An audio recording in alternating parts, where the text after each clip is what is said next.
night shipping this here bar, and I want 3 things out of it. Number 1, you keep your hands off the waitresses. Number 2, you start on time, you end on time. Number 3, you best not suck. Get me? Yes, sir. Okay. You're tough on us. Get your ass on over there and set up. Get your ass on up. Now, damn it. All right.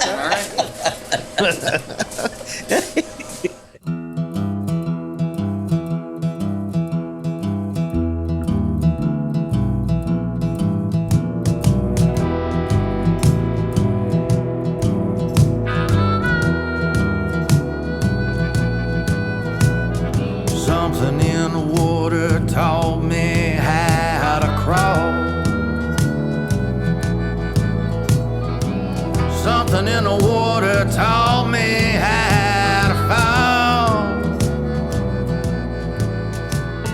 fall. Hey folks, welcome to another Something in the Water podcast. I'm one of your co-hosts, Uncle Dave Griffin, along with Mr. Sean Clark, and our guest this time is our good buddy Justin Minchew. How you doing, buddy? Good. It's good to have you. Yeah, appreciate it. Yes, good to be sir. here. Good to be in Waycross. We had a time getting you because you're just a busy man. Busy man with a weird pandemic schedule. Oh God. Well, Justin is the lead set carpenter for Dierks Bentley, and Also our buddy from Waycross. yeah. Well, he started out being our buddy from Waycross, and then big things happened. You know. Now he don't talk to us anymore. Well, he don't hardly see us anymore I know, because it's hard he's to so get down busy. here now. We've been shooting messages back and two for probably a good 6 months now, trying to find out when a time off would be that you'd be coming back to Waycross. And I was thinking the whole time that I know your mama, Glenda Sutton, and I knew she lived here. I thought that's what she still lived here until you told me a little bit earlier that her and your little sister and your nephew have all moved up there right within a few miles of just where you live, which is Hermitage. Hermitage, right outside of Nashville. Yeah, and then they live in Mountain Juliet, and that's just about 15 minutes down the road from me. That's ideal. So Yeah. I thought that you would be coming back to Waycross to see them, and then That's why it's hard to get down here nowadays. Yeah. Brandon's in Yulee, and Reed's living in Memphis now, and my mom's near me, and don't have as many. Reed, He lives in Memphis now. Daniel, Reed Daniel. Yeah. Reed I Daniel. didn't know he moved to Memphis. I didn't. Not know. too long ago. About I can't 6 keep months up ago. with all the young folks. Yeah. I mean, y'all were. Oh, it goes back. Let's talk about that a little bit. Let's talk about the history around that. Let's go way back on the time machine. The first I ever heard of you, my daughter was born. Where's that little red wagon, Justin?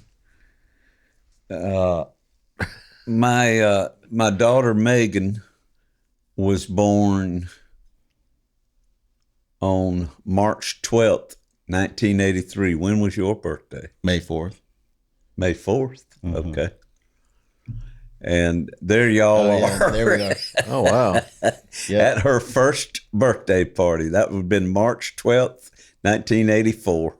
I wonder if that's my first birthday party. That was probably your first birthday party then. Yeah. Yeah. I think it was because I think that was I got that. The radio flyer? Yeah, I think that was. That's awesome. Yeah. Man, I didn't Look know at y'all. there. I knew that y'all went back, but I thought like high school or junior high or No, there's No, pictures of that's us that age, taking a bath together, like in the bathtub. Damn you. How you feel about it, Dave? Damn you. That's my daughter. All right. Now there's another photo. I think it's in that numbered section, or it might be, it's probably called Megan Justin 2. It's a childhood photograph, not that one. There you go. This would have been y'all at another stage. Yeah. Looks to be about 6. It's an action shot. 5, 6, or 7. Another birthday, probably. Good gracious. I remember my daughter at that age. She had that curly perm, and she looks like she's catching something or throwing something. Oh, it might be a bubble or something that she's... Well, Justin was a baller. He was about to slam that. Nothing but net. That looks like 2 points right there. Converse on. Yeah. Is that your house? Yeah, that's my grandma's house. That's your grandma's? Yeah. How about that? And now do the one from just Megan Justin. This was at Reed, at Reed, Brandon's wedding. Yep, Brandon's wedding. Yep, there we go. There we go. That was on Jekyll Island at the Jekyll Hotel. Everybody, I conducted the ceremony. I married. That's right. Yeah. Brandon and Audrey, and screwed up because I looked up from my script and I called. What'd you call the bride? Audrey. I call her Ashley. Ashley. Oh my God! Took my eyes off my script just for a second and screwed up. You recovered well, though. Yeah. Oh, Audrey was the one. She kind of, I could feel a moment, in the crowd, and I kind of stopped, paused for a minute, and looked at Audrey, and she was looking at me like, and I thought, what did I do? What did I do? What did I just? Oh no, God! And then it hit me, and Audrey says, well, if Ashley's here, she's too late. I got him. And it broke the ice, and everything kind of, everybody giggled and moved on. Yeah, it's pretty cool. Mm-hmm. Yep. So history long between history. us goes way back to my daughter and you as babies, born the same year. Now, there's another picture there of Folkadelic. I think it's in. Oh yeah, I think it's in my first email. That one, yeah. That was y'all's first band together. This is the duo that you and my daughter Megan put together, and I couldn't tell you what year that was. I don't have a year on this poster here. And that's in your backyard, Dave. Right? No, it's not. No? That's a brick house. Do you remember where that was? Mm-mm. Y'all were on the patio at a brick house. Got a different name there. Justin Sutton. Justin Sutton, that's right. So how did that happen? No, wait a minute. I know this much. I was in the marching band in high school. Your daddy, Albert Sutton, was probably a senior when I first entered the band, and he was a trombone player in the marching band. And he married Glenda. Yeah. Mm-hmm. And that was about it. And that's why that was your daddy. Yeah. But I mean, that's kind of why I changed my name. He wasn't around too often. I felt like I was raised on the Minchew side of the family, and now who was your mama's maiden name was Minchew. That's Minchew, right. Yeah. Glenda, and she had a sister named Gail. Mm-hmm. And my uncle Gary Minchew. Well, it's funny because Glenda and Gail were good friends with Megan's mother, my first wife. Yeah. And I remember went to school with them. They all went to school together, right? Well, I think your mama and Gail were Ware County girls. I'm pretty sure they were, but I remember the three of them were at a cottage at Fernandina one summer, and I rode the bus down there to meet up with Megan's mama, and share the cottage with your mama and Gail, Aunt Gail. Oh yeah, for the weekend. That was when we were dating. there's a picture of us. I want to say it's at the Ritz Theater when the Grand Parsons did a thing. What there. band were you in? Us and Eddie? No, That wasn't you. Yeah, that's right. Folkadelic. Yeah, you were. Yeah, me and right. Megan, and we played the Ritz Theater. Wasn't it there one Yep. time? You played Ripple.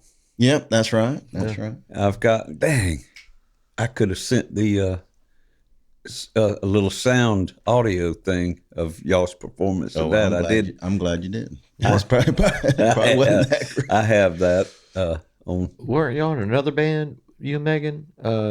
Jukebox, or was that Brandon? Jukebox, Something six string. Six string. That sounds familiar. Sammy, six string. No, That was another something that I think Brandon was in. Jukebox Cowboys or something like that. Yeah. Wow. That sounds familiar. I can't remember. Yeah. Well, I guess the point of it is that you were involved in the music scene in Waycross from an early age, and how did you get into music? What was the reason there? Well, there's pictures of me when I was little, probably 2 or 3 years old. My mom bought me this little plastic guitar and pictures of me with that. And she said at one point, I told her it just didn't sound right. It had plastic strings. It was a little toy guitar, and that was it. And I think people in my family, my dad played, and my grandma's Albert played guitar. Yeah, played bass. Oh man, I gotta remember that. Yeah, now. And he played bass in church a lot. And, Yeah. and then my grandma's brothers played guitar and stuff. I think that's where it probably came from. But that was it. And then started really getting into music, about 13, 14. And Brennan Jones was doing that, and Reed Daniel and all of us. And yeah, just kicked it off from there. Yeah. Did you play anything? What did you start with? Because I know you played bass in bands. Yeah. Started out playing guitar, but then there's always a guitar player, so played bass. Now you two played bass in the same band, but didn't y'all swap out or something? Who? With I Chris? think I followed you. With one of Chris's bands? You were in Hayshaker. Yeah. Mm-hmm. But it was also named Honky. that preceded Hayshaker. Didn't you play bass with them too? I did, but What were they called then? I can't remember. I think it was Hayshaker. When I first played with them, it was me on bass, Lee O'Neill, TW, Lott, and Chris and Laurie. I think you were before me then. I think So I think too. Lee O'Neill was one of the early drummers, and then Frank Sykes played drums. That's right. And Frank was in this video that we're fixing to show you. And that was one of the, hold on. Well, there was a couple bands before that, but one, I was going to try to remember this. One of my first bands I was in was with John Strickland. Y'all know John Strickland? And now he's playing with Lowell Water. Yeah. Oh, yeah. And doing a great job and opening up for aren't they out of Atlanta, right? Athens. Athens. Yeah. And so that was with him, and I'm glad to see he's still kicking it and doing it. Yeah. And so it was me and John and a handful of other guys. What was the name of y'all's I band? can't remember. I was trying to remember it, and I can't remember.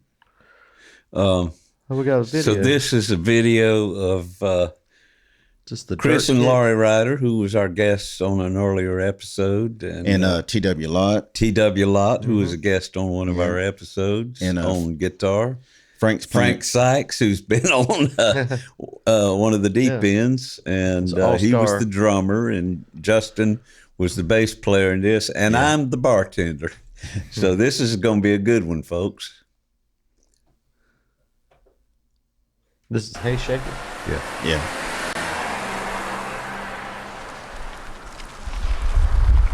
That's an old club out US. Here's the place. Here. Thank God, I gotta go to the bathroom so bad. Chris, What, Frank? the Who, Dude, Led Zeppelin. the WH Izzle.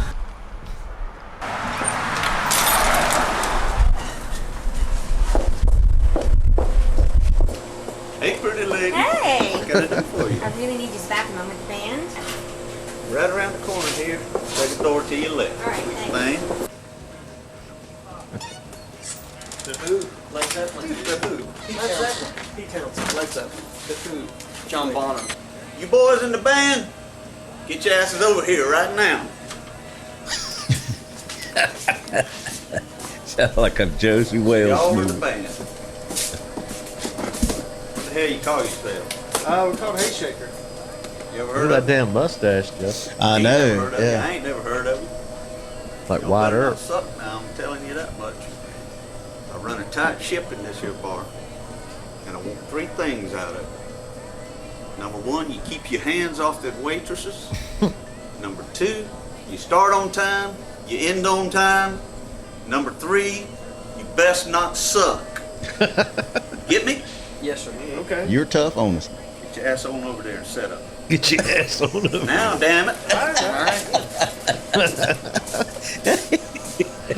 I don't think I took that out of the list.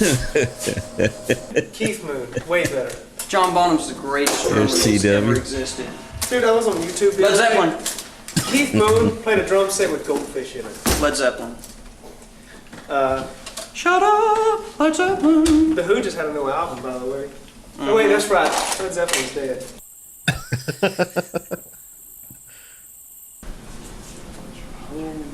Did y'all tell some people to come? Hey, y'all coming tonight?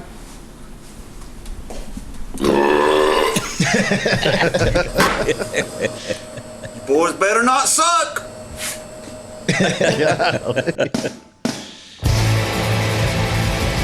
Oh, God.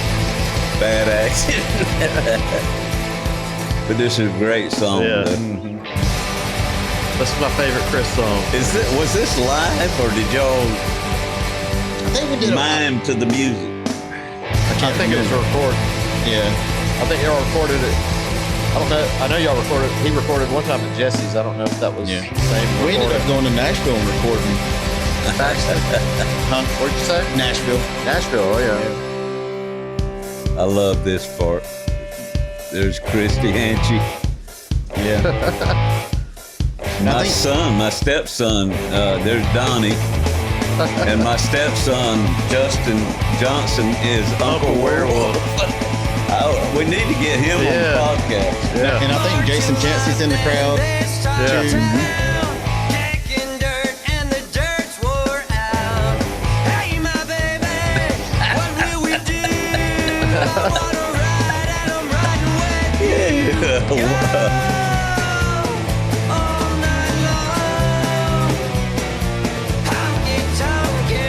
There's a good energy in this.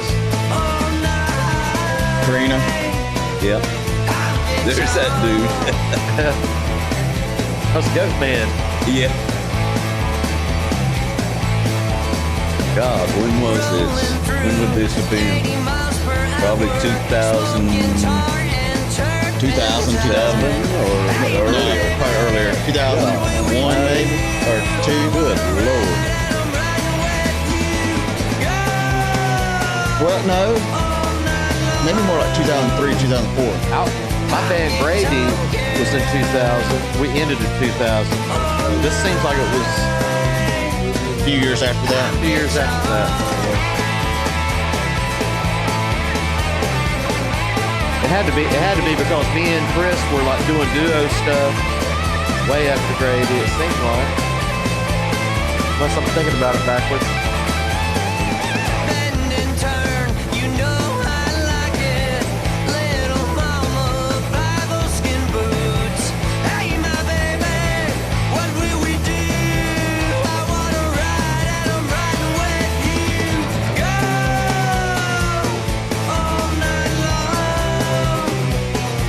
Still got that shirt I'm wearing. You got that shirt?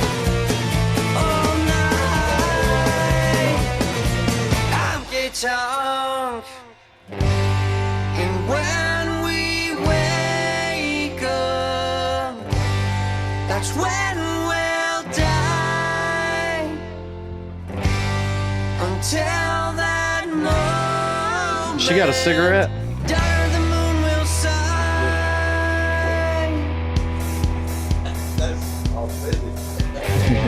Who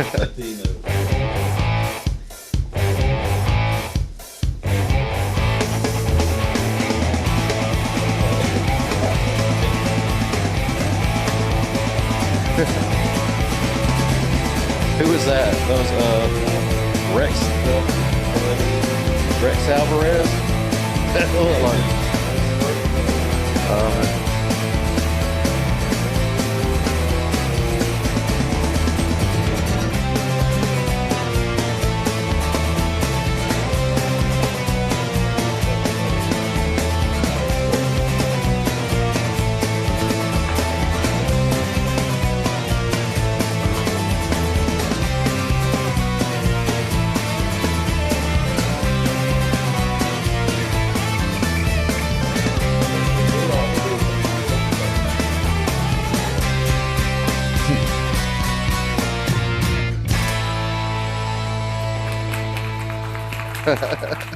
MySpace. That honky band. Oh boy. Hayshaker at Honky Band on MySpace. Yeah. That's how old that is. Uh-huh. And next is a redhead and a brunette. That's drinking Tyler Miller Lite. Childers and his wife. That was the next YouTube video. And what do you have in common with them now? Oh no, I think that. Yeah. Uh-huh. Okay, so So it's Hayshaker yeah. or Honky and then And Hayshaker. then I followed you on bass. I think I was the next bassist in Hayshaker Yeah. for about a year, maybe a year and a half. And then Matt Starling That's right. Yeah. came in, and he's pretty much there. We went and with Hayshaker, we went and recorded in Nashville one time, and went up there and Lloyd Green played pedal steel for us. Wow. Who played on Sweethearts of Radio. Mm-hmm. Told us some Graham Parsons. Unplug your mic and plug it back up. Who was the producer on that? Seems like it was somebody. I can't remember Was his it name. wasn't it the guy who did the Loretta Lynn, Jack White? Oh, that's right. That's right. Need some help, Dave? I'm thinking so. I can't get the thing. You do this for a living. Yeah. Check. Nothing. We need Okay. to take a break. Let's take a quick break, fix a technical difficulty, folks. We'll be right back. We'll be right back. He's talking into the mic. It don't work.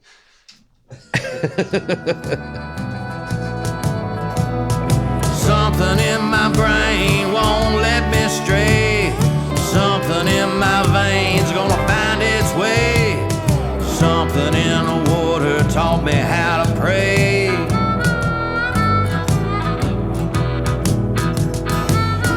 When that cold black water finds its way into your veins, you'll never be the same. Gremlins be gone. We'll be back. So, all right, let's pick it up now. After you left Hayshaker, I replaced you for maybe about a year, I guess. And what did you do then? At that point, you I moved to Atlanta. moved to Atlanta. Not shortly after that. And what was that move about? Just relocating to a bigger city? Yeah. Yeah, my Did you buddy. have any leads? I mean, Yeah, or were you just blind going up there? No, I was working at the environmental lab in Blackshear, Omaha Laboratories. Oh. Me and Reed Daniel. Yeah. And so that's what I was doing for work. And then the lab director there knew a guy who ran a lab in Atlanta. And then Reed was going to school there and hooked me up with a job and had a job waiting on me when I got there. And Cool. yeah, moved up there and spent 10 years there. 10 years. I lived there for 10 years Well, until I moved to Nashville. Frame that up from when to when? Like 2000. 3 or 4 4. until 2014. Okay. And I moved to Nashville in 2014. So Because? started working with Dierks Bentley. Oh. Yeah. Well, how did that happen? I mean, Old friend of mine from Atlanta, guy I used to play in bands with. His brother used to play in bands with Chris Thacker and his brother Chris Unk. We all, we were in American Anodyne together. And so that was before this American Anodyne.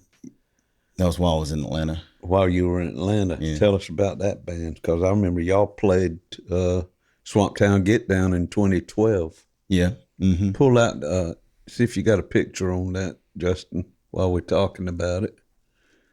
So you did get back into music while you were in Atlanta working with the water job. Uh-huh.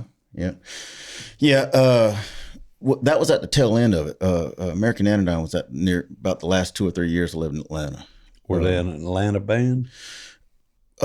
North Georgia, a little bit. Okay. The lead singer lived in Dahlonega, and they were already working on stuff, and then they called me up to play bass. They were already recording, called me up to play bass, and we did that for a few One years. of your photos, Dave. Yeah. That's it, American Anodyne. So this is from 2012 at Swamp Town Get Down Yeah, a couple Music years and Arts before. Festival.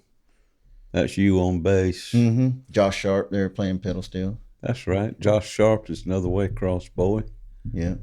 And who's the other guys? Eric Jones, lead singer, and wrote most of the songs for it. He's the guy, tall guy. Yep, tall guy out there out front. Eric Jones, and then my good buddy Chris Thacker. He's our tour manager now with Dierks. Oh, He's the okay. tour manager for Dierks. That's the other guitar player. Other guitar player right there. And then Kevin Rainwater playing drums for us. Yeah. Did that for a few years, put out a record. Where was, now you also played with a band at the Graham Parsons Guitar Pool one year called Ocha Larocha. Yep. Would that have been before this? Yep. Yeah, that was before this. I was with them for about 5 years throughout the Where were majority. they out of? Atlanta, when I lived in Atlanta. About 2 months of moving to Atlanta. About 2 months after I moved to Atlanta, I went to this Star Bar across the street from the Vortex there. Mm-hmm. And I saw this band play, and they finished their set, and the guy walked off the stage, and I walked up to him, shook his hand, and told him if he ever needed a guitar player, let me know. Yeah. And a couple weeks later, I started playing with him. And You have the look. I can't argue with that. Yeah. You do have a kind of a look, as you'll see in all of these pictures. Just throw some of these pictures up there. Any of those 1 through 14 or whatever it is. Just reflect on. I know when the first time I saw Ocha Larocha, you guys look so badass up there, but y'all look like vampire Jesus troubadours. Okay, comments. that's in Colorado. That's in the Rocky Mountains. We had a day off with Dierks. And by God, I was going to be a cowboy that day. Well, see, that's what I'm saying. You're a chameleon. You fit everything you go to is like, all right. Yeah. That so works. we had a day off. It all works. You could do horseback riding in the Rocky Mountains, and we went for it. Damn. Uh-huh. That's a good one. Okay. Oh, yeah. Yeah. That's in Cleveland. I think it's in Cleveland. We're Is back. that a Lynx? Yeah, or something like that. Yeah, and we're backstage, and I think it's Cleveland, and the zoo there. We'll do this every once in a while when people come through, and they brought animals, and the zoo director was there, and Wow. and they brought a penguin and kangaroos and Just when the band comes, it's like, hey, here's some animals. Yeah. What- Do the that's next crazy. two. yeah. Next Oh two. yeah, there you go. Joey. Uh-huh. I don't know. I guess that's just something they do for for acts coming through, whatever the amphitheater is there. I can't remember which one. There's the penguin. Happy Feet. Those are those weird things where you get up and you're working on the show, you put on the show, and you don't even know, these things are. It's like a Johnny Carson episode. Yeah. There we go. I love that. Yeah, that's my Kix Brooks look. Oh, was this your outfit for that night? That was. So tell me about that now. What was that story behind that? Story behind that. Well, Dierks and the guys have this side project that they do called Hot Country Nights. Hot Country Nights. Hot Country Nights, and it's their '90s country cover band. It's like a parody. It's like a band that never made it, and they kind of got stuck in time, and they're still doing it. So they do that, and they dress up, and they do their Hot Country Night stuff, and they pull you into it. Every once in a while, they'll encourage us to dress up, and I did, and I just put that together. I mean, I found that shirt and had a pair of cowboy boots and had a hat. And I figured I'm just going to cut myself a mustache. That's 90s country, And then when I put it all together and looked at myself in the mirror, I was like, hold on now. I look like Kix Brooks. Yeah. Yeah. So anyway, Brooks and Dunn. They had to get me up there. I think I sent him a picture of that too, of us being up there. But they. Is that the tour bus or one of them? That's one of them. Yeah. How many tour buses y'all carry on your entourage? 5. Oh, 4 or 5. Yeah. And I don't think that the picture will be in that email. It'll be in his. That's awesome. Madison Square Garden. Mm-hmm. Yep, we did that one time and sold it out. It's cool. That stage behind me I built that day. That's part of what, as the lead set carpenter, that's part of what I do. So y'all build a set or build a stage every time, or is it not like something you take down and put back together? It's like you show up and you build a stage. Well, the stage is there, but our set we build. Your set, yeah. The set pieces, the stuff he runs around on, and all that. My set, the set that I work on, fills up most of a semi truck. The whole when it's all packaged up together in carts. So it is something you put together and take apart. Mm-hmm. Yeah. That's it. Oh yeah, there it is. Yeah, that's it. There's something 90s country nights. Yeah, that's one of the first years. That's funny. That's Dierks Bentley in the black and white shirt. Yeah, the leopard thing. And is he supposed to be Brooks? No, he's just his own guy. He's his own guy. Yeah, his persona there is Doug Douglason is his stage persona there in that act. What were y'all playing? Some an old 90s country song? Brooks and Dunn song. A Brooks and Dunn song, no doubt. Yeah. And I'm not actually playing. I'm not plugged in. I'm not doing anything. I just got up there and just, looked like Kix. Yeah. Yeah. Moved around a little bit, and that was about it. How did that make you feel? Is that a pretty good experience? I mean, yeah. You're in front of how many thousand? I don't know. 30, 40? No. That's at his festival that we do in Colorado. Yeah. It was probably, I don't know, 7,000 or something like that. Oh, okay. Yeah. But there's a funny story about that. That's the first year we did it. The second year we did it.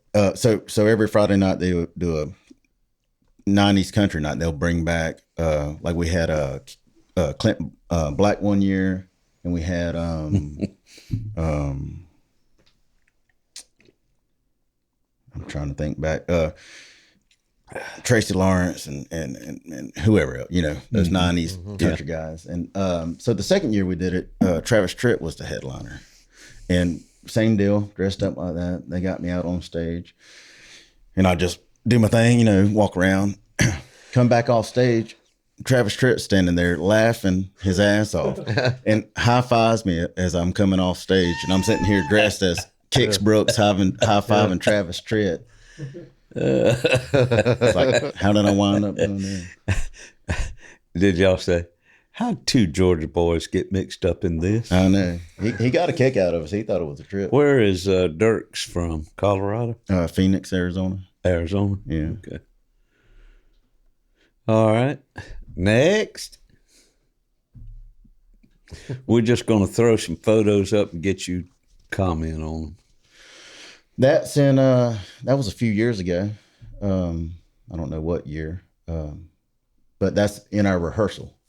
That's what it looks like when we're rehearsing before we go out on the tour. That's the big time right there. There's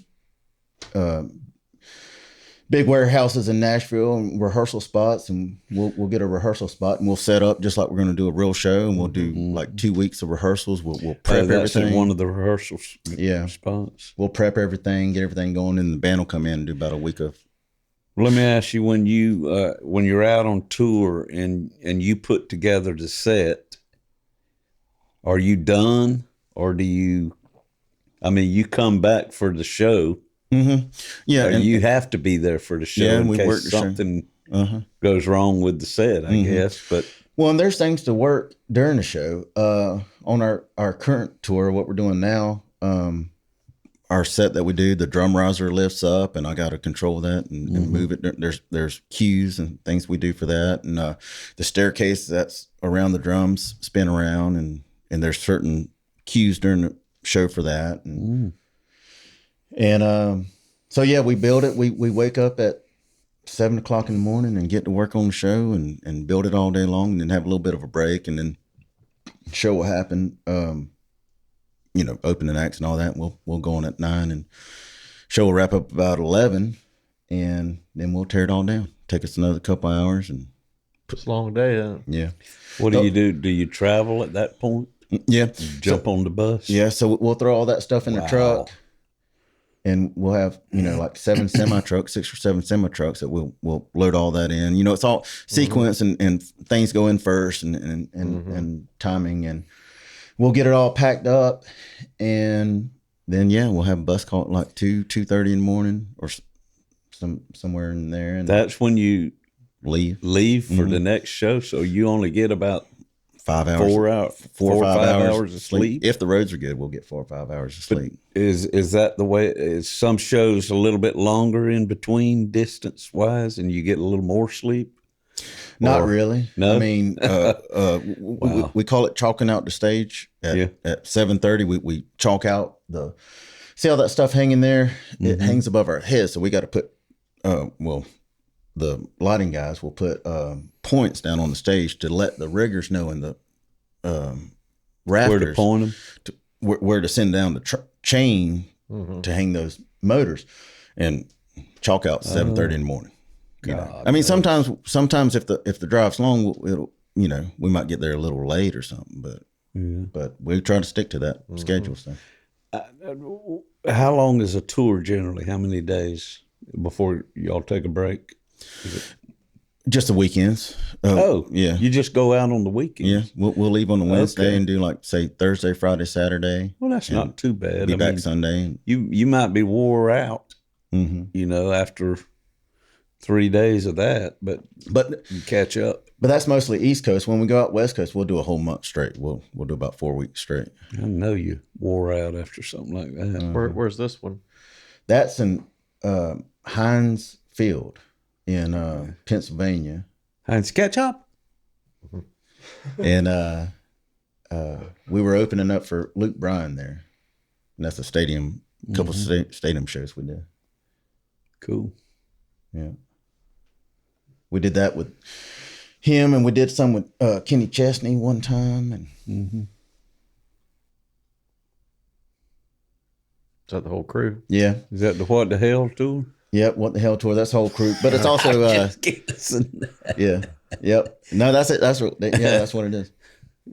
And then that's the opening acts and their guys and everyone. So it's not just us, but I don't know if you notice right there in the middle, you got the 2 stairs, and then there's like that little crack in the video wall there. Well, that opens up, and behind that, underneath the drum riser, is a whole airplane fuselage. Yeah. Because Dierks is a pilot too, and you know, he has that "Drunk on a Plane" song. And so when we would do drunk on a plane, that would open up and we'd push out this plane out in the middle of the show. Wow. Is this you here? Yeah, it's me. Yeah. You ever watch that series on Showtime called Roadies? No, I haven't seen it. It's really good. Yeah. I enjoyed it. It ain't got but about 10 episodes, but I wish it had more. What's the guy's brother? That's the blonde and their blonde and brunette brothers. They talk like this, and real Californian. One of them's got a hooky nose. The blonde guy, Owen Wilson. Owen and Luke. Luke Wilson is on Roadies. Oh, okay. It's real accurate too. Real good show. It's funny and it's pull you in. Acting. I thought you were talking about like a reality show. Or something. No, it's just a series. That's a lot of pyro. Yeah, we had pyro 1 year. Almighty. Yeah, fireworks. Yeah, I think that was the top of the show. The look at the top of the show. Kicking off the set. And we had flames, and it was a whole thing. Heck yeah.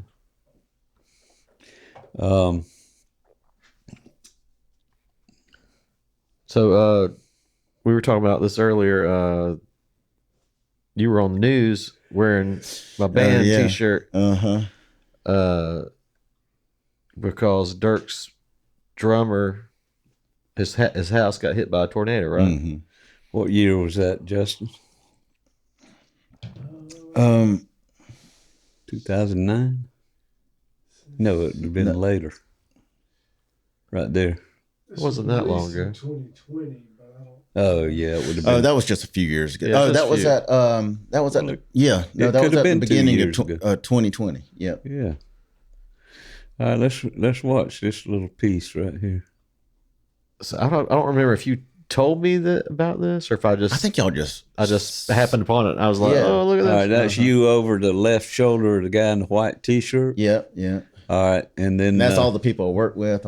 When you see it open up as they pass through the door here, you'll see Justin's wearing a Pine Box Dwellers T-shirt. Yeah. On the Nashville news. Yeah. Mm-hmm. All right. Hope he's home. Tony! Oh, hey. Hey, man. We're here to help you out, man. Tornado. Oh, you love to see the place? Yeah. Heard you remodeled. Really Can come in? Well, it's kind of a mess right now, but check it out. come on in, guys. Come on in. Check it out. It's kind of like the color. There's nothing left. We were trying to make a lot situation out of it. Well, it is. It's certainly a great sense of humor. All right, now here we go. It's all natural. I didn't know your new kitchen was going to be so open. Check this out, It folks. really brings the inside into the room. Waycross Curtain Georgia. piece, maybe, or like a... Man, the pink is amazing. I think it's a nice accoutrement. All right. Look at this view. Wow. This is the original floor. Look at that view. Outside in. Guys, I can get you a drink here. The drinks are in the refrigerator. Yeah, okay. That's it. I thought your window folds down like that. That's the only time we make the news unless we've been arrested. Do you mind? Chainsaw, It's good. It's a little cold. I could probably... Man, that was the thing. I'll try to turn up. Yeah, that's great that he's able to poke fun at it. Yeah. That was a really cool little video there. And he's been with him. Our drummer's been with him since he was in bars, since he first started out. Wow. Cool.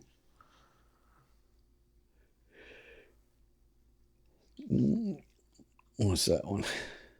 Oh yeah, that's a rehearsal.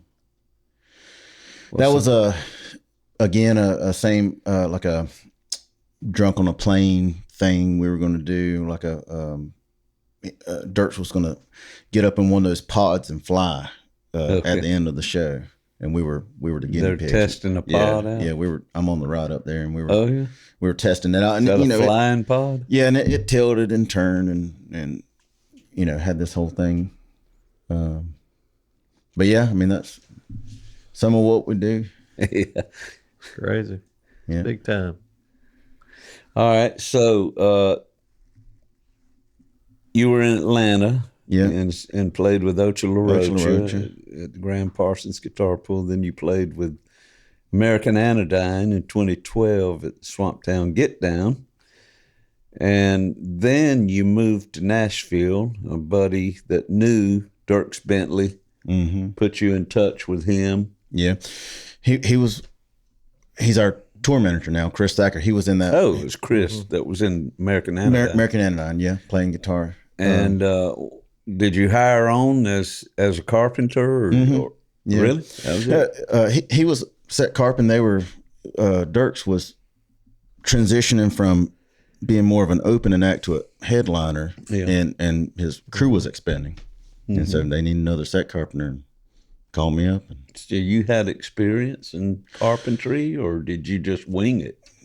Well, we like to say fake it till you make it. You know, you just kind of go for it. I never was good with a hammer. Well, I had some experience in that level. Yeah. Before starting there, because after American Anodyne, I played a little bit with this band, Connor Christian and Southern Gothic in Atlanta, and we opened up for ZZ Top and Styx and Heart, and did that stuff. And then I started guitar teching for them and continuing on. And we did a tour with Corey Smith, which was like a theater run, and we did that kind of stuff. And then that started to kind of fizzle out, and Chris called me up for that. So it was a good little bridge. I had a little bit of experience in, the background of a tour. Yeah. I mean, working as a member of a tour.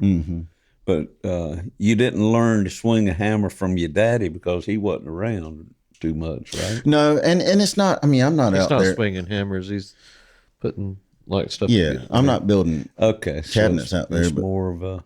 It's well, the way they design it and put it together and structured, it's made to be modular, I guess. Put together and taken apart, and then it locks together and all that, and then you just set it in place where it needs to go. Is the money pretty good and stuff like this? Yeah, good. Yeah. He takes care of us.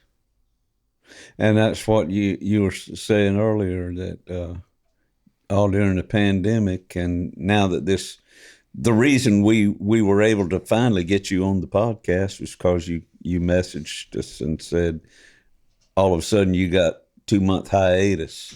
Yeah, we had some shows canceled because of COVID. Yeah. And you said that during the whole pandemic shutdown and even this recent cancellation, Dierks Bentley keeps taking care of you during the downtime. He kept us on and kept us paid. That's a good man. Yeah. Come May, I'll be with him for 8 years now, and wow. Yeah.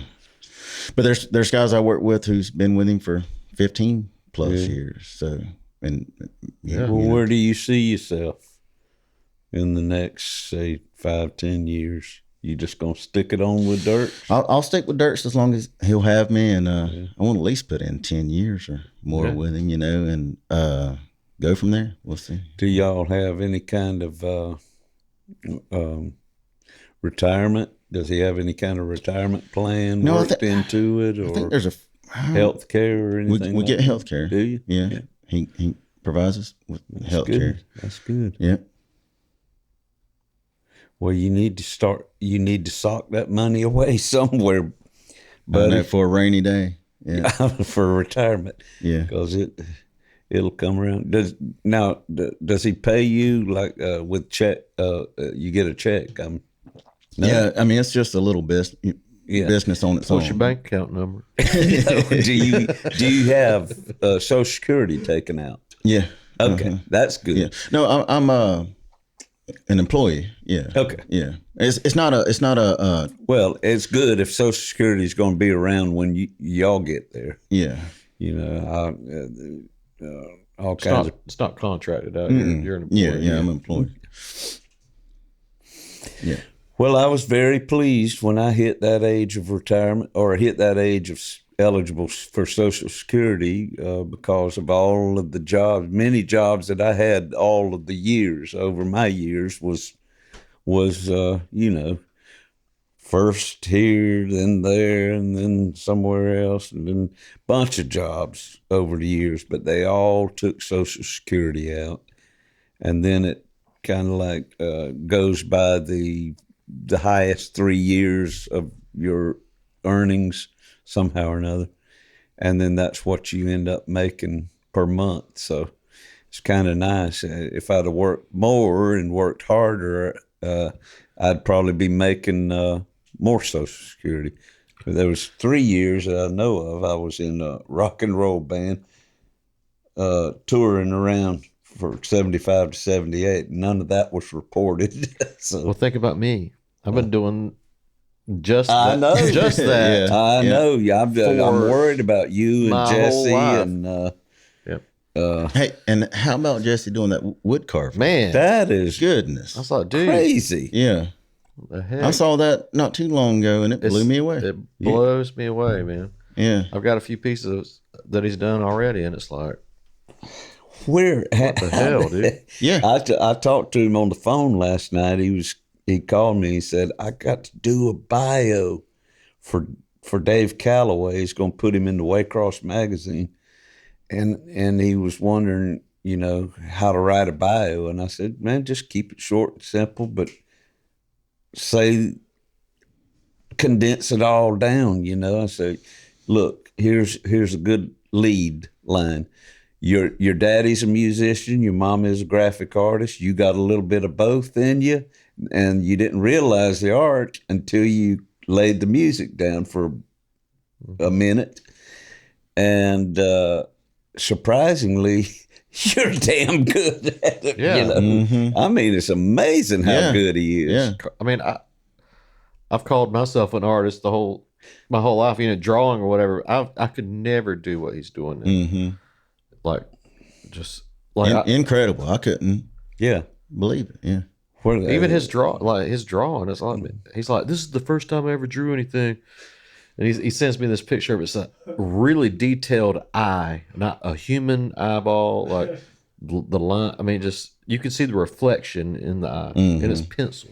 His perspective. He's like, this is the first thing I ever drew. Is it okay? I was like, it's better than anything I've ever drawn in my life. What are you doing? The ability for somebody to take a blank sheet of paper and start with the perspective, it's like, how wide is an eye? How tall is it? Right. It come out looking like a third grader for most folks, but that's something inherent in him. Inherent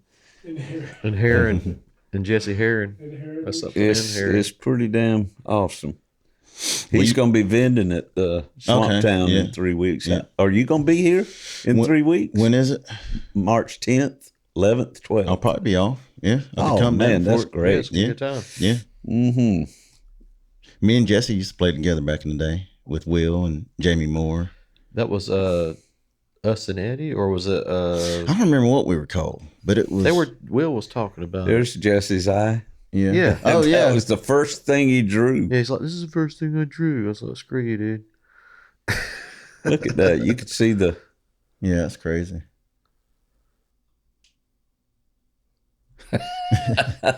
and the reflection in it. Yeah. And he does a few of them and starts developing carpal tunnel. No, And he he- had carpal tunnel just. From bass playing. Yeah. And then the wood carving exaggerated it, and he had to get that corrected. Show that some of the wood carvings that he's done. He's got a post on there with a bunch of them. That's a good one. This is just Yeah. sick. Now you start with wood carving. You start with a lump of wood, and how do you? This again, it comes to perspective. You've got to see this whole thing in your head, and it's 3D He's too. doing a totem pole that's like a You brought Is that for James Files? Yeah, you brought the log to him. Well, I did. Yeah, I thought he said I did. I brought it from James Files' house. Have you seen the pictures of it? No. They're on there somewhere. But gracious alive. He does a lot of wood spirits. Yeah, look at that. Yeah, wow. Well, yeah, and Kerry was showing me this stuff, and he posted, like, I did this morning. Mm-hmm. You know, like, I'm thinking this would take me 10 years. Yeah. Yeah. My son, he's into horror movies or whatever, and I got Jesse to do like a Christmas gift for him, like a little carving of a character from a movie. And I told him, I said, here's some pictures to look at. The next day, he goes, it wasn't the next day, but it was a few days. He's like, I got it ready. And it's like, what? Scroll on down a little further where there's actually, is that Swamp Town Get Down got my name on it up top there as a share? No, it doesn't. If you go to my page, that post is still might be sitting up there. It's probably back on down. There, try that one right there. That's got 21 photos on it. This would be a good showcase of some of his. I think this is like some of his first stuff. I think. Let's see here. There, that's it. Okay, that's yeah. it. Yeah, this is great. And then the finish he's putting on these things too. Mm-hmm. It looks Stains, great. Yeah, lacquers, And then that's a creative perspective. You know, it's like a face with all these leaves around it. yeah, that's just badass. Now here's Cohen's piece that you commissioned from him coming up. There it is. Oh, okay. Yeah. Oh, yeah, that's wood. Yeah. And it's 3-dimensional, isn't it? Yes, all the way around. Crazy. I think he said it was maple. I think. I don't know. It looks like an alligator. Like an alien alligator. Duck-billed alligator. It's funny, all of these faces look like James Files.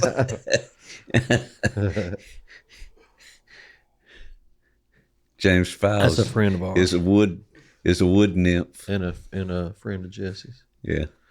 He is. He's a good guy and a big supporter of Jesse and the music and the festivals. He helps us out. Him and Denise, his wife, helps us out at all the festivals. Well, we didn't ask you this beforehand. Did you ever write songs? A few with those with Ocha Larocha. Do you have anything that you perform or play? Not really. Not these days. But a couple of those songs, there's a few songs we had with Ocha Larocha that got some placement in TV shows and movies and stuff like that. Better than anything I've ever done. Yeah. I've been waiting on something like that. Yeah, commercials and stuff like that. And we had one song in America's Funny Song Videos that I wrote. It was like this baby montage with babies throwing up in dad's mouths and stuff, with a song playing in the background. Didn't you say you had one in Hot Tub Time Machine? Yeah, we had one in Hot Tub Time Machine. Is there a clip of that? Yeah, we were trying to find one earlier. Hot Tub. Yeah, I think. This is a clip that, and your song's at the tail end of this. This isn't the perfect cut for the to show off the song. I don't think. But. No, but nonetheless, your song is in this movie. Mm-hmm. Yeah, it warrants a play. Oh. Hey, check this out. I brought a regulation bar for tubbing tonight. Nice. Yeah, I got vodka, fucking tequilas O'Neills. Oh! You guys are gonna love this. Check this out. Chernobyl. It's like the Russian Red Bull. It's got shit in it. It's not even legal here. What shit? How the fuck am I supposed to know, There we dude? go. But it's illegal. Hey, why didn't we? There's a little telling that.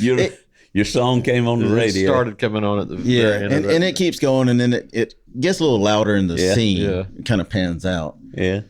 Now, do you get royalties on this? I didn't write that one, so I don't get royalties on that one, but I get the one on America's Funniest Home Videos. Really? And that was also in Cougar Town and some commercials and other things like that too. So does that amount up to anything? Like I made I just got the taxes for like the not W-2 or whatever, the 1099 or whatever. Yeah, whatever it is. It was $122 last year I got in royalties from that. So. That sounds about like the only royalty check I ever got for a song that me and Billy Ray wrote together was it was well played over in the Netherlands or somewhere, and we ended up getting a royalty check for $16.32. And in my whole life, that's the only royalty check I ever got.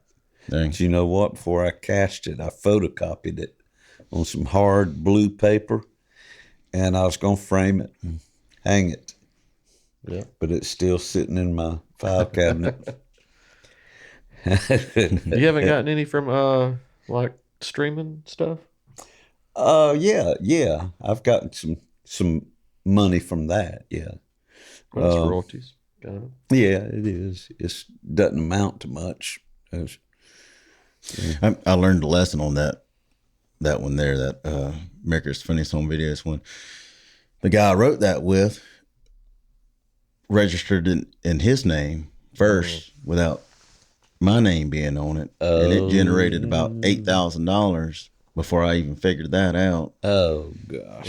And then it kind of came out. Who was the guy you wrote it with? Johnny, well, his real name's John Carey, but his stage name was Johnny Larocha. That's Ocha right. Larocha. He was the guy that I was dealing with to get y'all down to Grand Parsons. Yeah. He was kind of... so he made $8,000 before he said anything to you about it? I didn't know anything about royalties or publishing or any of that stuff. And once I found out, I learned he was real kind of quick. pushy with me when I was dealing with him, trying to get y'all down. He was trying to negotiate, and I said, "Look, man, you want to play or not? This is how it works." Yeah.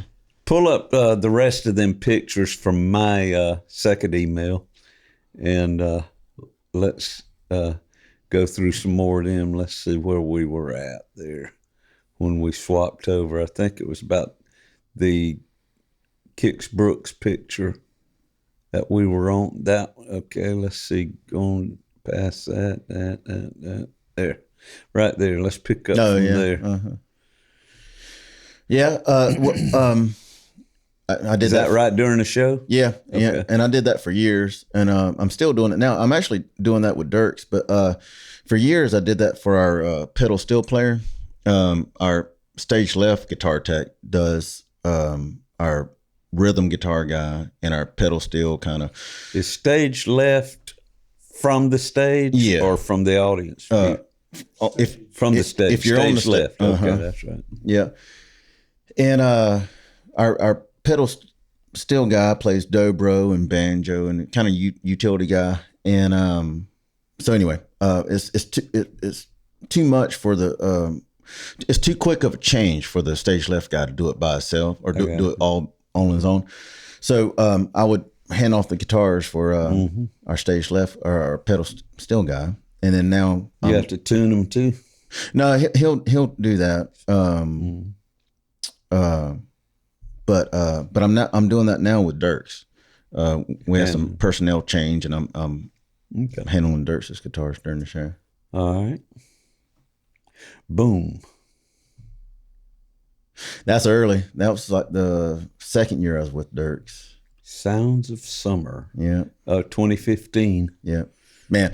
So that video wall there is kind of see how it's kind of got a little curve to it. Well, I was responsible for building the framing of it. And so we'd build that whole entire wall. And it was a headache now. And that's when we had is that fire? Yeah, that's when we had pyro. Yeah. Cheese. I love this. Oh yeah, that's good. That's out in Joshua Tree. Somebody wrote up there in the caption of this, whoever posted it, said Joshua Tree and a tech, a tour technician or something like that. Yeah. Wow. So Chris Thacker's brother, stepbrother, Chris Unk, who lives in Atlanta. That's one of the first guys I ever met when I moved to Atlanta. That's kind of how I got remember in. his name. And he lives in Joshua Tree now.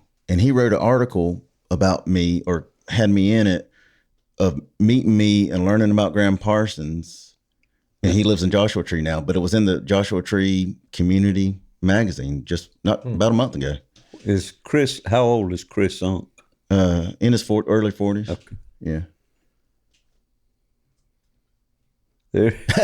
Comments. Yeah. That's at, you remember that? Yeah, I remember that. That's at the creek. It is. And that's the night I went out in my wife's palazzos pants, those yoga pants with all kinds of paisley print all over them. Yeah.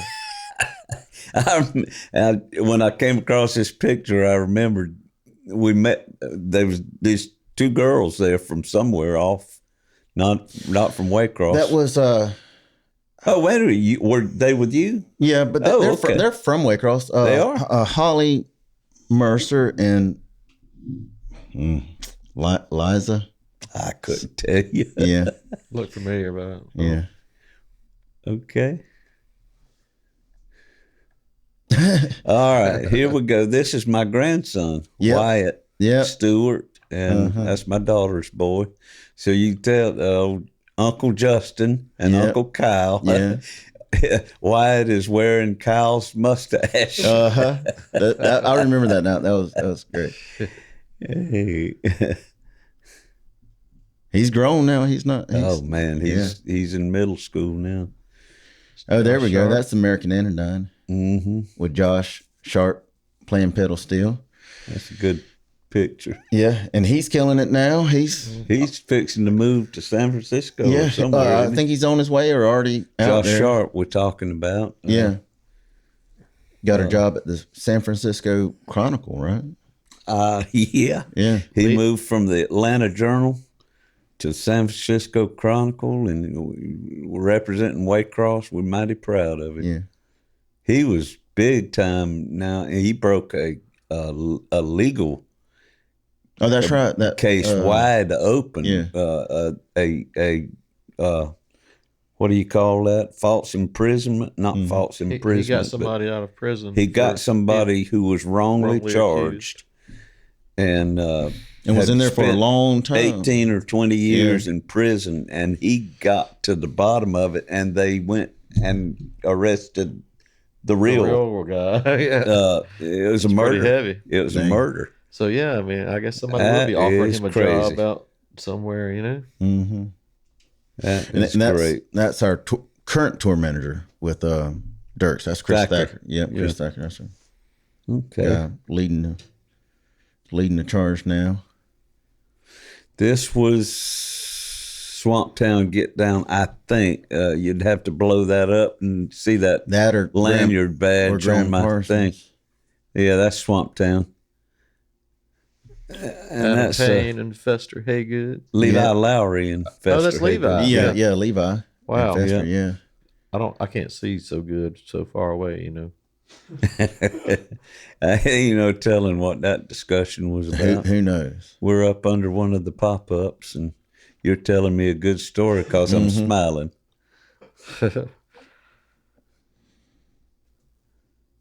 Oh goodness! I love this.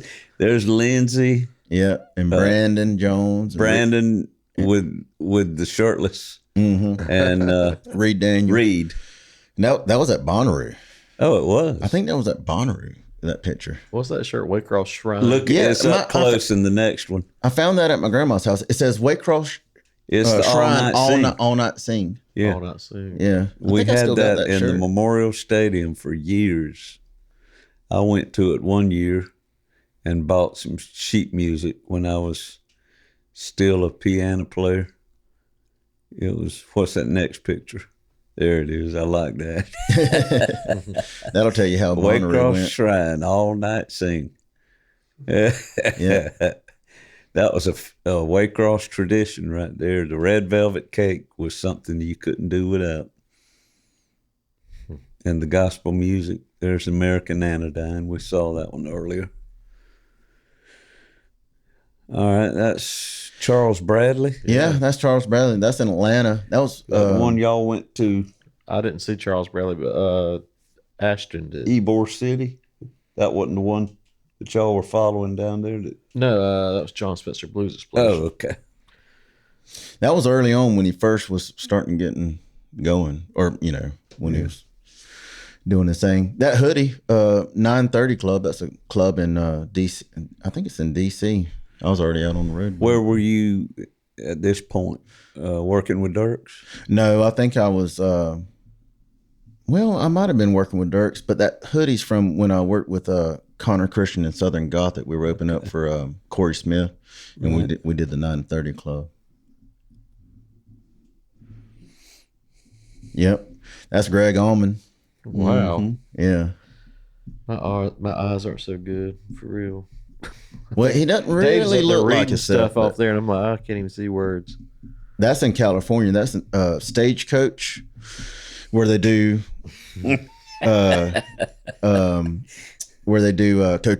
It's the same facility as Coachella. They'll do Coachella for a couple weekends, then take a couple weeks off, revamp it, and do Stagecoach, and that's where that is. Well, damn. Yeah, They copied us. Yeah. So he was playing on the stage next to us, and I just went to see him and kind of stand off to the side. And as I was walking back to our stage, he was just happened to be crossing my path, and I was like, well, I can't let that opportunity. Who took the picture? I don't know. Just hand off your phone real fast. Yeah, someone around him. Yeah. You say, hey, I'm a Georgia boy? I did. I shook his hand and I said, I'm a Georgia boy. From Waycross, Georgia. Oh, goodness. Yeah. Yeah. All right. Now, that's an interesting story. We did a fundraiser with him at the Moody Theater where they do Austin City Limits. Mm-hmm. And so it was some fundraiser he was doing, and we played it, and Casey Musgraves played with us. And wow, they had I think it was Texas A&M or some Texas college football team there that had just won the national championship that year, college championship. And so that was part of the fundraiser, and they had the trophy, that crystal, football, national championship trophy. Well, that they did their thing, and then we played, and we're playing, and I had to go backstage and go around to the other side of the stage to pass off a guitar or do something. And as I'm running back behind stage, I start running over glass and stepping on glass, crunching on glass. And I didn't know what it was or think anything about it, and did the thing and finished the show out, and then started hearing stories. And apparently a catering girl had a catering cart, and that trophy was on the edge of a table, and she bumped the table with the catering cart and knocked the trophy over. And I'm sure they could make another one just like that. Yeah, I think everyone gets one, whoever wins. But but broken how did he come into the picture? Yeah, he's from Texas, I suppose. Yeah. So he was just back there, huh? Mm-hmm. Yeah, him. Jamie Johnson was there. A handful of other people were there. Yeah, we saw Lance Armstrong was there. Lance Armstrong was backstage. Oh, wow. Yeah. You got quite a collection of T-shirts, don't you? Uh-huh. Yeah. It's like a different one in every photo. Is that all of them? Yeah. Justin? So you had a story about the Martin guitar? Oh, yeah. Yeah, we went to Martin Factory one time. Dierks is a Martin guy and has his own signature line or signature guitar. And we had some time to go do a tour. And one of the Martin guys, Was it in Bethlehem? Pennsylvania? Nazareth. I mean Nazareth, yeah. Yep, Nazareth, Pennsylvania. We went to one of them biblical towns. Yeah. It was Jerusalem.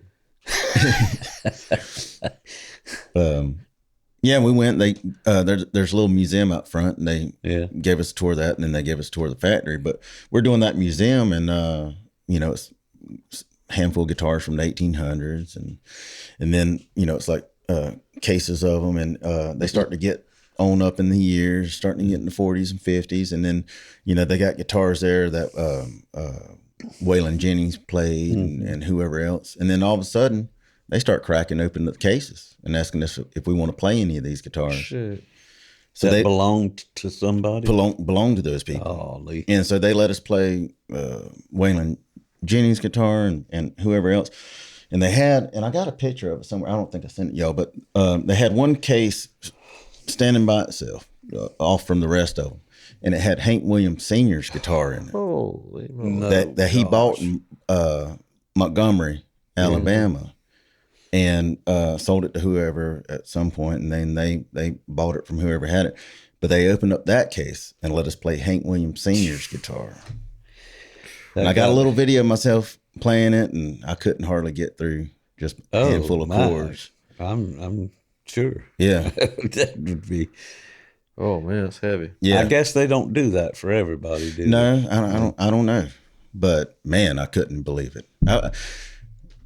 I almost didn't want to touch it at first, but I almost couldn't not touch it. You couldn't resist that. Yeah. That'd be too much to pass over. Yeah. Yeah. And then took us on the tour of the factory, and that was all, awesome too. That's cool. Yeah. They had a guitar in there that was, $100,000. Their 100,000th guitar or something. It's all that kind of stuff. And yeah. Like I was just thinking about that Quentin Tarantino movie, Hateful Eight, and Martin. I don't know, it was some old Martin. I can't remember all the details, but it was a period piece, so it was like this old, like they used the real thing, but they had this. Kurt Russell was going to break it, and they were supposed to say, do this pause, okay, and then give him the other one, and then he's supposed to break it. Well, he just goes through and just busts the hell out of this guitar.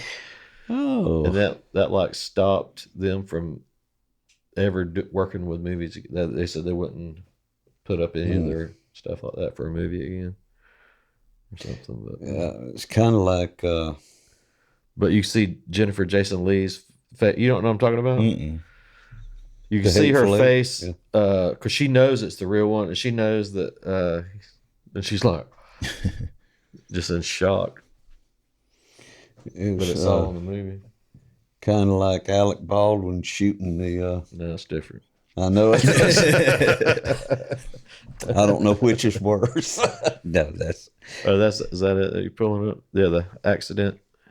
I don't think I've ever seen the movie, actually. It's a good one. Yeah. Moment when Kurt Russell destroys a 145-year-old. You're talking about all those guitar. old Martins. I'm not trying to get sidetracked, but this is short, isn't it? Yeah. 59 seconds. I just like the look on her face, and that stayed in the movie. This is. I guess if you're gonna break it, you might as well keep it. Music time's over. She's like, wait a minute. Turn around. Goodness.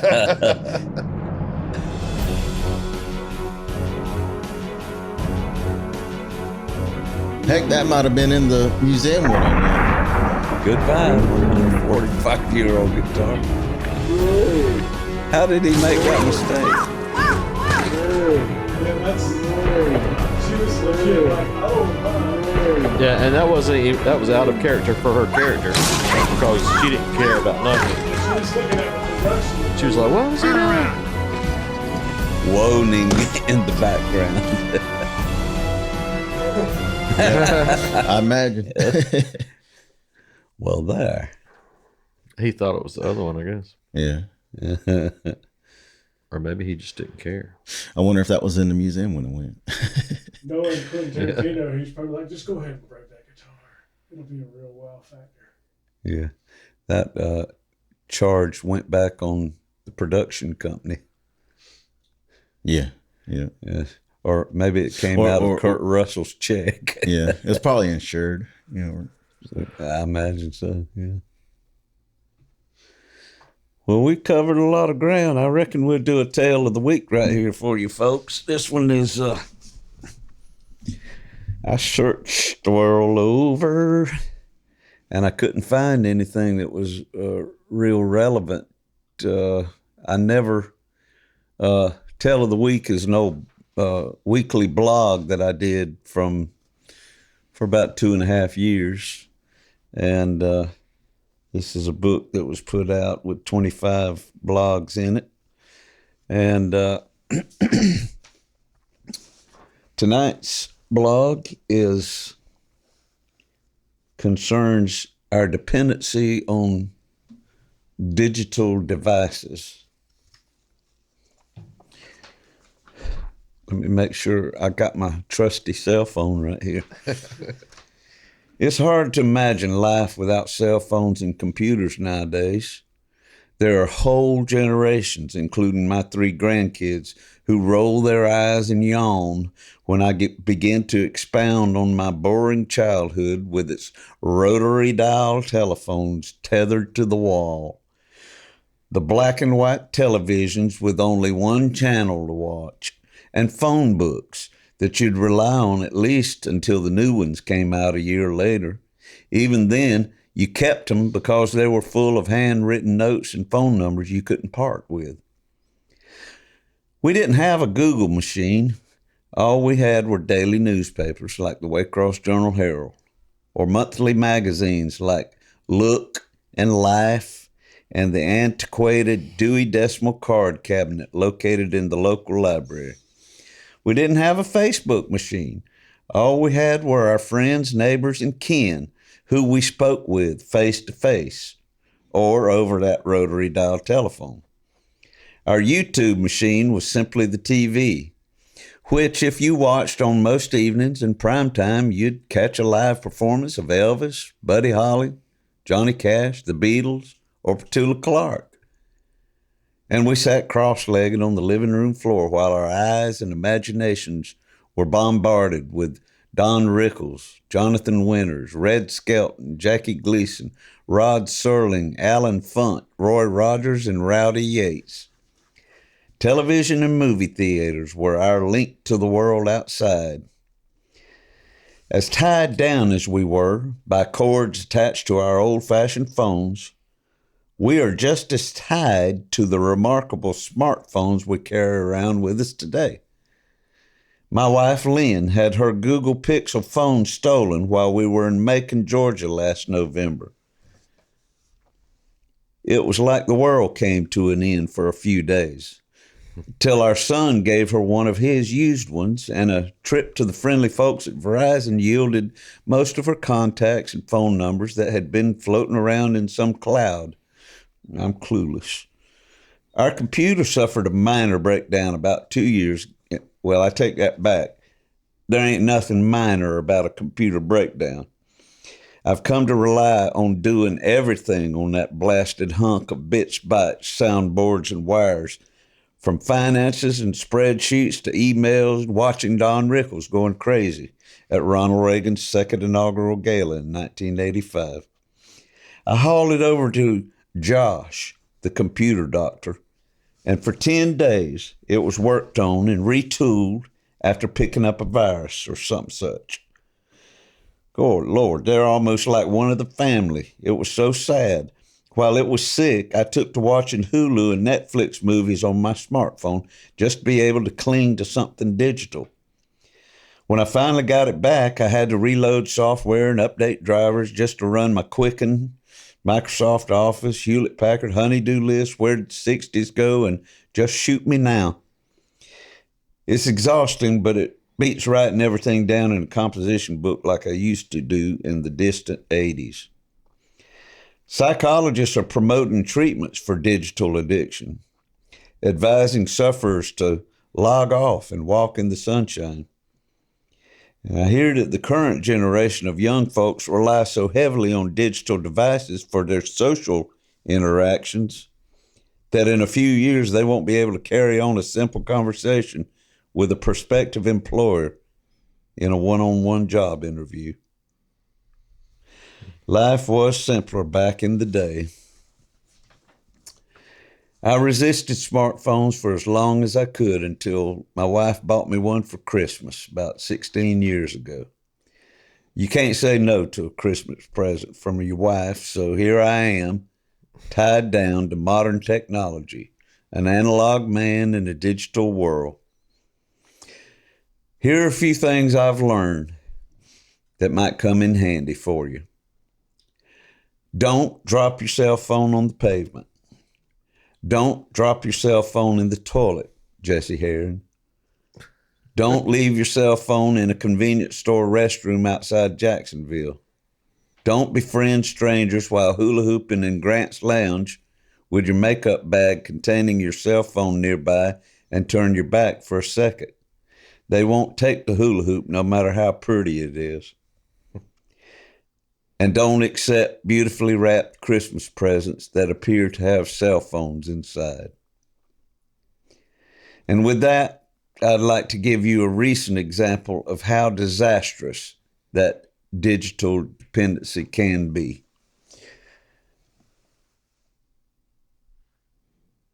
A few days ago, my Wi-Fi went down. No computer. Next, one of Verizon's transformers in Alpharetta blew, and me and the whole damn state of Georgia couldn't do a thing with our cell phones for hours. Then, of all things, a man behind me at the Circle K gas pump got pissed off at me.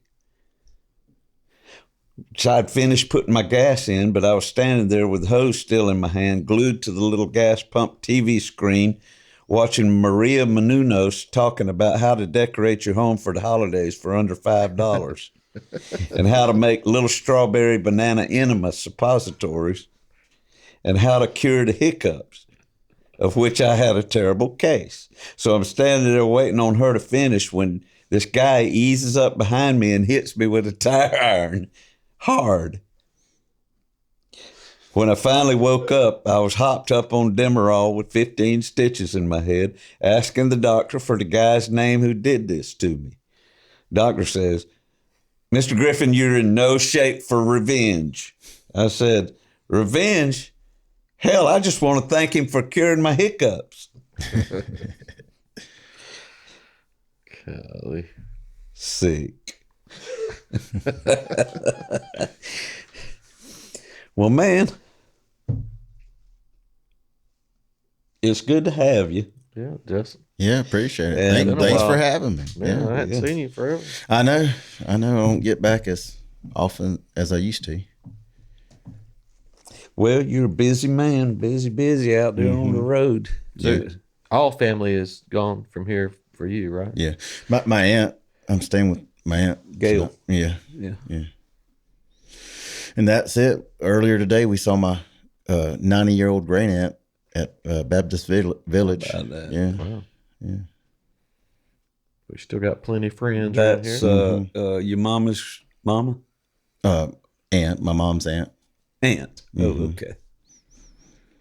Gotcha. Yep. Well, brother, we'd like to have you back anytime. Yeah. Yeah. Well, I appreciate it. Swing on back in. Yeah. We'll keep the light on. Thank y'all for watching again. And remember, we got a Patreon account over there. It's only $5 a month where you can watch exclusive episodes. Little deeper down and dirty. And Dave takes his shirt off. Ain't nobody wanting to pay $5 for that. But if you have anything you'd like to say to us, just hit us up on Something in the Water podcast at gmail.com. And we'll see you next time. When the cold blind